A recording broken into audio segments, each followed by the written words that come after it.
Namaskar, Dr. Atmaram Pawar.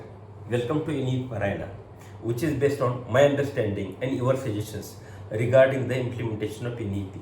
आज देखेंगे नई तालीम जो आदरणीय महात्मा गांधी जी ने हमें एक लेसन दिया था कि पढ़ना कैसा है, और आज का NEP उसके बारे में देखेंगे। वैसा देखिए तो हमारा NEP का कंसेप्ट, उसका रिलेशन डायरेक्टली जाता है गुरु शिष्य परंपरा, कि वहाँ कुछ सिलेबस नहीं था, वहाँ कुछ ऐसा द फिक्स पीरियड नहीं था कि भैया आ जाओ, उधर आपको कल्चर, वैल्यूज, रिस्पेक्ट, उसके साथ साइंस भी पढ़ाया जाएगा। और उसके आगे हम जाएंगे अभी नई तालीम, विच इज एक्सपीरियंशियल लर्निंग। वहाँ क्या गांधी जी बोलते हैं, उनकी पेडागोगी क्या थी, 3 पॉइंट पे थी। It's focus on character of life long learning, कि भाई मुझे लाइफ लॉन्ग पढ़ना है, मुझे डेवलप होनी है, ना मुझे इंजीनियर बनना है, ना मुझे डॉक्टर बनना है। ये तो छोटी छोटी बातें है, मगर मुझे एक लाइफ लॉन्ग लर्निंग चाहिए कि मैं एक लाइफ के लिए कुछ तो अच्छा बन जाऊं।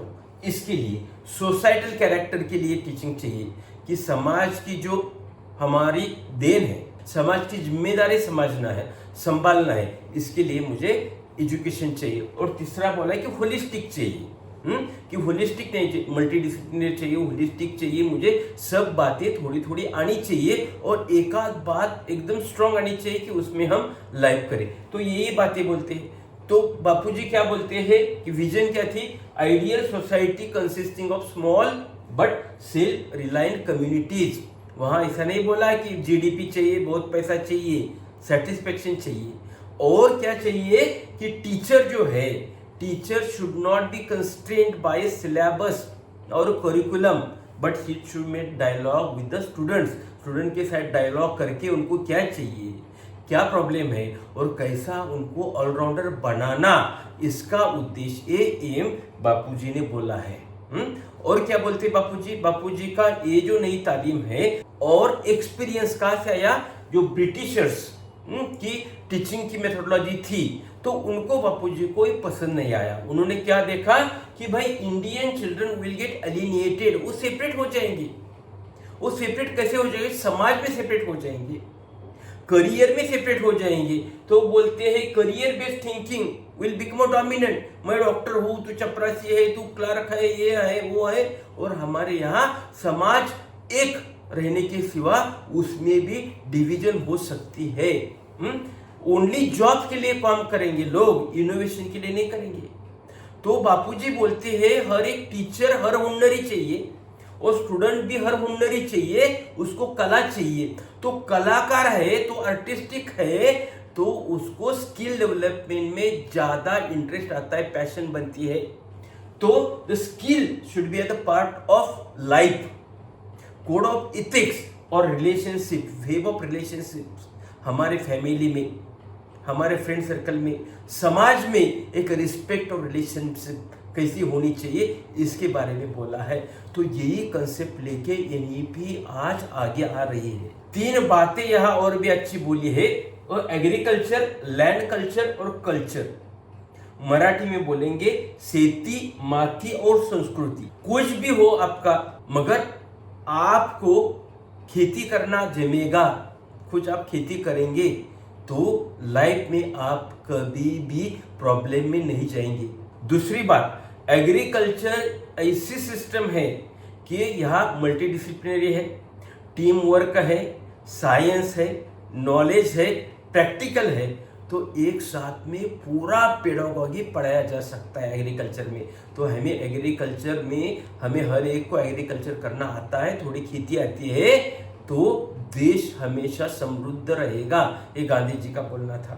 दूसरा था लैंड कल्चर, पैट्रियटिज्म, देश है मेरा, मेरा रीजन है, ये चाहिए।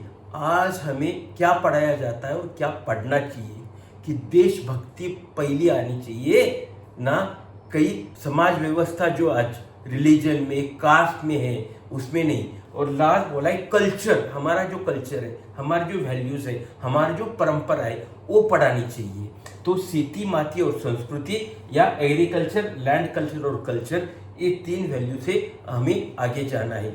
ये सब पकड़ के ही एनईपी बनी है। एनईपी क्या बोलते हैं, move toward the less content and more experimental, more thinking, creative thinking, क्या बोलते हैं, अडॉप्ट इनोवेटिव प्रैक्टिसेस, और नया क्या चला है वो देखो।